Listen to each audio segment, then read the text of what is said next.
Luka Doncic just had both his best and worst season in the NBA. His best because his Mavericks made the NBA Finals with him putting up godly numbers of 33.9 points, 9.2 rebounds, which is amazing for a guard, 9.8 assists with 1.3 steals on efficient shooting splits of 48, 38, and 78. These regular season numbers, along with smart moves at the trade deadline to bring in more athleticism, helped the Mavericks to become the best team in the West over the last month or so of the season. Then, in the postseason, Luka struggled in the first round series against the Clippers. But because of a great performance from Kyrie Irving and Kawhi Leonard missing time, the Mavericks scraped through a 6-game series. But in the second round series against the one-seeded OKC Thunder, the Mavericks needed Luka's best, even though he physically wasn't at his best. I remember my series prediction, as I had the OKC Thunder winning in about 7 games, and after a Game 1 beatdown by the Thunder in front of their home crowd, I was feeling pretty comfortable with my prediction. That was until this happened. Taken away by Jones.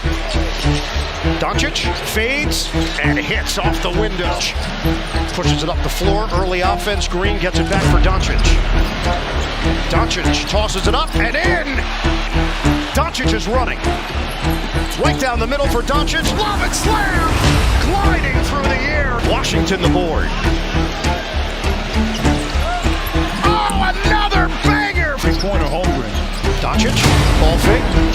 Two-man action with Irving. Doncic lets it fly. Bottom. Pass lively for that easy too. He's now 3 of 9, 6 points. Doncic fouled in the act. Gets it to go off the window. Over the final 5 games of the series, Luka put up 25.8 points, 11.4 crucial rebounds per game, along with 8.6 assists on 47% shooting. With limited size on the floor for OKC, the Mavericks would continue to expose Chet Holmgren in the pick and roll, as once Chet would commit to guarding Luka or Kyrie, it would be Gafford or Lively who would cut backdoor for an easy 2. But if Chet plays a drop coverage, it would give up a mid-range jumper for Luka or Kyrie, which is just not something you want to do. And even when OKC started to send extras to the pick and roll, Luka would make a play like this, as he hits Derek Jones in the corner for 3. It was a game of chess all throughout the series, with the Thunder constantly changing their coverages, and the Mavericks finding a weakness in that coverage every single time, which eventually saw Dallas outlast OKC in 6 games. With the Mavericks back in the Western Conference Finals for the first time since 2022, things were looking good, and after taking a 3-0 lead against the Timberwolves, things were looking fantastic. Even though the Wolves would clap back in Game 4, it was Luka Doncic who single-handedly ended the series in the first quarter of Game 5. Got to the big fella in this series. Doncic 3. Another one. Hasn't been able to get either one of them to the rim. Doncic 1-footer and a 16-footer. Has it with a lively screen. Tailed by Anderson. Doncic. 14 for Luka on the logo. What? From Luka. Doncic again, another 3. Got it, he's a flamethrower. With the Mavericks making a run to the NBA Finals as the 5th seed, this could only help Luka's legacy, right? Wrong. As in the NBA Finals, the Boston Celtics would expose his defensive limitations, and most importantly, his overall leadership. As in a crucial Game 3 with his team down 2-0, Luka would do this. I thought it was perfect that Luka fell onto the ground there in an unacceptable position to put himself in with 4 minutes left with 5 fouls, and then immediately looks at the bench and says, "You better bleeping challenge it," as if it's the bench's fault that he just made a terrible play. His defensive performance is unacceptable. He is a hole on the court. The Celtics are attacking him. They are ahead in this series because they've attacked him defensively. He does so many things well. They are here because of how he did. His performance in this game is unacceptable, and the reason why the Mavericks are not going to win. And that's where the Mavericks are at this point. They're never going to get to this tunnel with the trophy if he doesn't improve those aspects of his game. Even though Dallas would respond in Game 4 with a 38-point win, it was the Boston Celtics who would prevail in 5 games, winning their first title since 2008. As good as Luka played throughout the playoffs, it wasn't enough in the NBA Finals. After getting so close but falling short of the title, it might be just what Luka needed, because if Doncic can improve by even a small margin, the NBA should be terrified. However, this isn't about what he can do offensively that's going to make the Mavericks better. Luka, but it has all to do with his defense. Sure, in the NBA Finals, we saw glimpses of good defensive possessions from Luka, but the issue remains with his consistency. For each possession of Luka playing great defense in the Finals, I can show you 2 more where he failed his assignments. Here with the Celtics not even out in transition, they get an easy bucket, as Luka isn't guarding anybody on this play. Then only moments later, off a miss, Luka doesn't bother getting back, as Boston get another easy 2. Now with Jason Tatum in ISO with Luka, Doncic just has to slide his feet and stay in front. However, he gambles, allowing JT the open driving lane, which then puts the Mavericks defense into rotation. These are the kinds of possessions that really hurt this team, as if he could just be a little more consistent on defense like Kyrie Irving can do in the playoffs, the Mavericks could have won that series.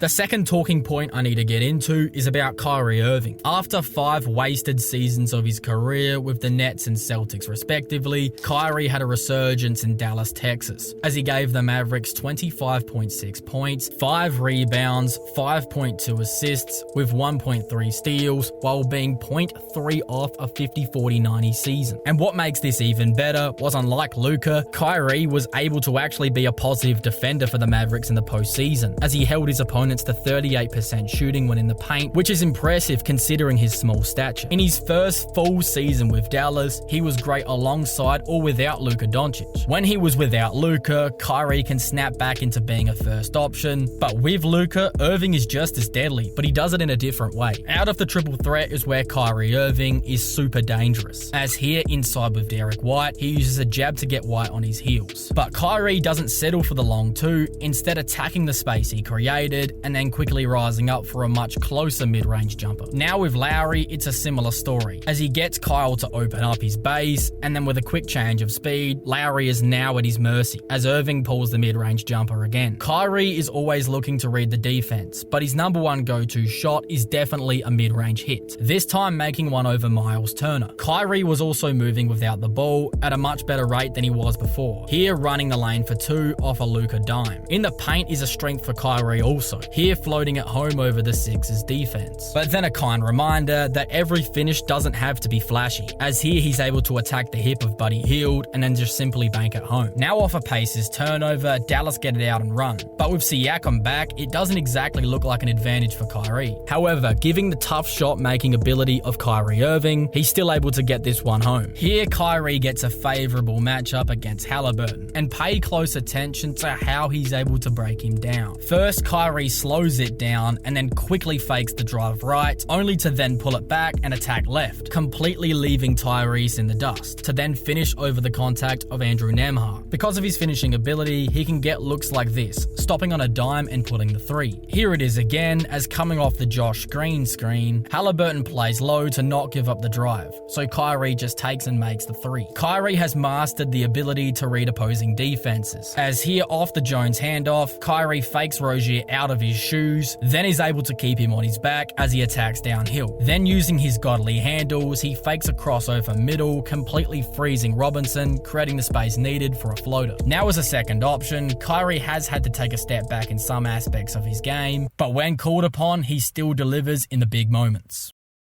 The third thing we need to talk about with the Dallas Mavericks is their off-season acquisitions. The biggest signing was undoubtedly Klay Thompson, who was brought in on a 3-year, $50 million deal, ending his historic 13-year run with the 4-time champion Golden State Warriors. Klay is best known for his outside shot, which he's still making at an above-average rate, but it was his regression defensively that ended his tenure with Golden State. Many will say that another reason he was let go was because of his lack of creation off the dribble, but that's simply not the case, as even a prime Klay Thompson didn't have that deep of a bag off the bounce. I mean, this is the same guy that scored 60 points off of just 11 dribbles back in December of 2016. But his defense is a real concern, as back in 2016, he was keeping his opponents to an elite 41.5% shooting compared to his 2024 number of 46.2% shooting. Because of a combination of his regression on defense and the fact that Golden State were attempting to use him as a secondary option on offense, which meant he had to take more off the bounce looks. Klay Thompson looked washed in 2024. However, if he gets back to a third or fourth option on offense, mainly taking catch and shoot or cutting looks, Klay could get back to his best. With more energy for defense, those numbers could go up as well. Now, I'm not saying to the level of 2016, but I could see them coming somewhere in the middle. His defense will be important, as he's going to be on the floor with Luka and Kyrie, who are both not elite on that side of the ball. For me, I'm expecting a resurgent season from Klay Thompson, as the newer environment and better suited role will make a noticeable improvement to his game.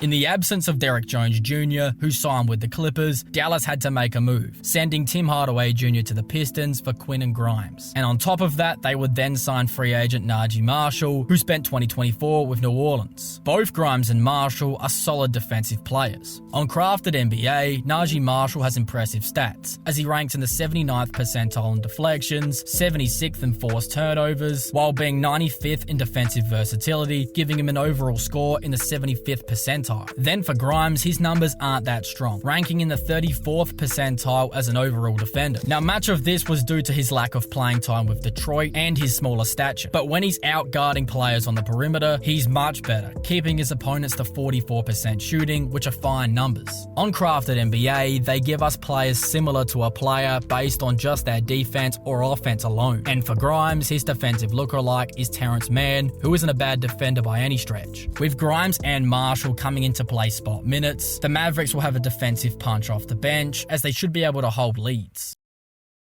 The fourth thing I need to talk about with Dallas coming into next season is what they're going to do at the center position. Last season, it was Derek Lively that earned the starting job fairly quickly from Dwight Powell, but once the Mavericks added Daniel Gafford at the deadline and saw how poorly he was playing off the bench, Jason Kidd made an adjustment, putting Gafford back into the starting lineup where he's grown familiar with Washington, and it worked. Over an 18-game span, with Gafford and Derek Jones Jr. inserted into the starting lineup, Dallas became an elite team, ranking first in both offensive and defensive ratings, which in turn led them to a 16-2 record. The Mavericks were not only the best team in the West over that period, but perhaps in the entire NBA. Now that leaves only one question to be answered, as Lively was clearly the Mavericks' third best player in the postseason and does deserve the starting role. However, due to just how bad Gafford was off the bench, the Mavericks are in an unusual spot. Now, not to say that the starting spot actually matters between these two, as they're virtually playing the same minutes, constantly